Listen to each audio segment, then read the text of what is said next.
Ajo ishte kunata ime. Motra e gruas sime. Gjithmonë elegante, gjithmonë me atë mënyrën e saj të tërheq vëmendje pa thënë asgjë. E ftohtë me të tjerët, por me mua gjithmonë një nuancë flirtuese në buzëqeshje. Në fillim nuk i jepja rëndësi. Mendoja se e kisha me mendje.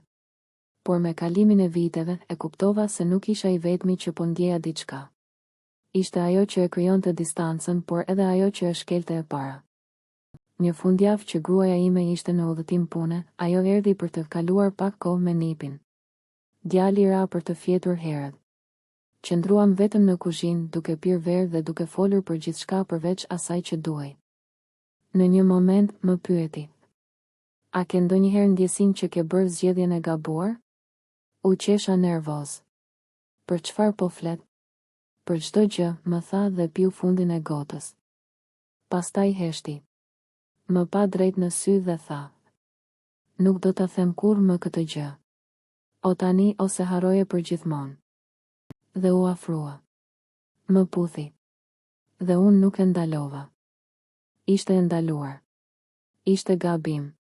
Por ishte gjithçka që nuk kisha ndjerë më në martesën time. Pasion i çmendur, emocion, instinkt i pastër. Të nesërmen nuk folëm për atë natë.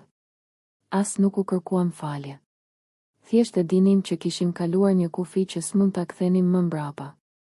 Kur ndjenja është më e fortë se morali, kush ka të drejtë? A ai që tradhton apo ai që hesh gjithmonë?